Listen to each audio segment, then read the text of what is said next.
Hello दोस्तों, आप सभी का स्वागत है हमारे YouTube चैनल एक कहानी पर। आज हम आपके लिए लेकर आए हैं एक नई कहानी, आदर्श बहू। देखो वर्मा जी की बहू कितनी समझदार है।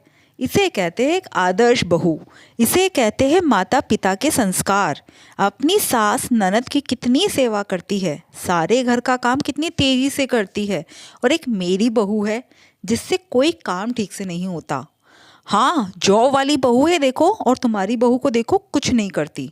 अम्मा जी और ननद रानी सुबह से ही ताने मारने में लगी हुई थी और आशा ये सोच रही थी कि आखिरकार मेरी सेवा में कहाँ कमी रह गई।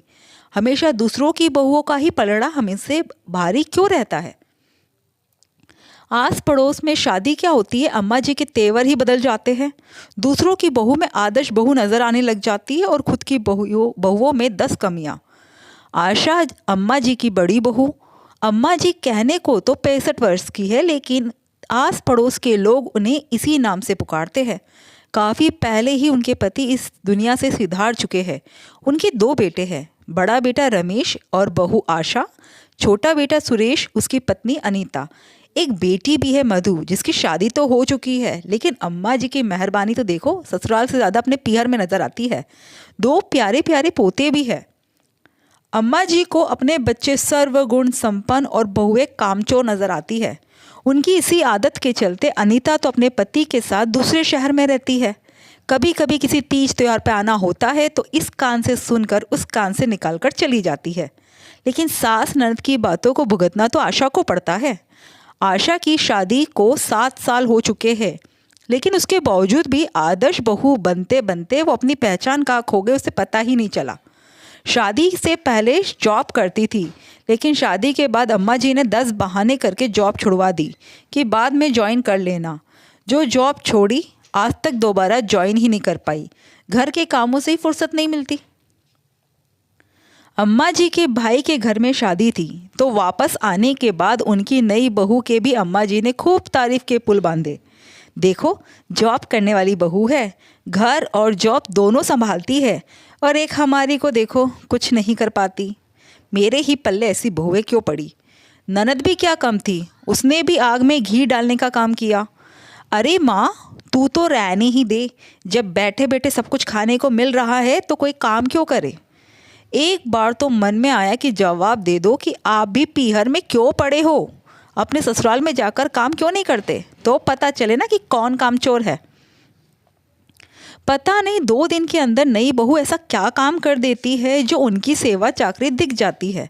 पर फिर ये सोचकर चुप रह गई कि चिकने घड़े पर असर ही कितना होता है। पर हैरानी की बात ये थी कि रमेश भी वही बैठा था, लेकिन कुछ बोल नहीं रहा। लेकिन जब अम्मा जी और ननद का बड़बड़ाना यूं ही चालू रहा तो थोड़ी देर बाद आशा ने सारे काम जहाँ के तहाँ छोड़े और जाकर अपने कमरे में लेट गई। ये देखकर अम्मा जी और ननद रानी दोनों एक बार को तो चुप हो गई। उसके बाद रमेश को कहा, जाकर देख महारानी को हुआ क्या है। आशा को अंदर सब कुछ सुनाई दे रहा था। उसने वहीं से आवाज़ लगाकर कहा, अम्मा, कामचोर बहू काम नहीं करती। अपने आप कर लो अपने घर का काम। शर्म नहीं आती जो बात का बतंगड़ बना रही है। मैं तो इसलिए कहती हूँ कि कम से कम 2 बातें ढंग की सुनेगी तो तेरी ही जिंदगी सुधरेगी। अम्मा जी ने बात संभालते हुए कहा।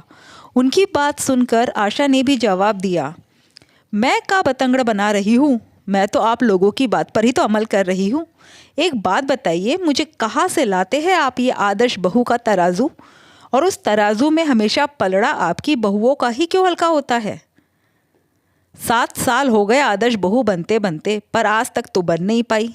कुछ और ही बनकर रह गई मैंने आप लोगों के लिए जॉब तक छोड़ा, अपना सुकून तक छोड़ा, आप लोगों को खुश करने में लगी रही, लेकिन कभी आदर्श बहू तो नहीं बन पाई। अब मुझे समझ में आ गया कि ये आदर्श वादर्श कुछ नहीं होता है, क्योंकि अगर आप आदर्श बहू होने का मतलब जानती ना तो पहले अपनी बेटी को बनाती। ये सब सुनकर अम्मा जी और ननद रानी दोनों चुपचाप रह गई। आपको क्या लगता है दोनों में बदलाव हो गया? जी नहीं, बिल्कुल नहीं। पर आज आशा ने एक बात ज़रूर सीखी कि कुछ लोगों की आदत होती है, उनको आपका त्याग कभी नज़र नहीं आता। तो ज़िंदगी में अगर आप ऐसे लोगों को खुश करने के लिए अपना सब कुछ खोते हो तो वो बेवकूफ़ी है। दोस्तों, आपको कहानी कैसी लगी कमेंट करके ज़रूर बताइएगा और हाँ, हमारे चैनल को सब्सक्राइब ज़रूर कीजिएगा। थैंक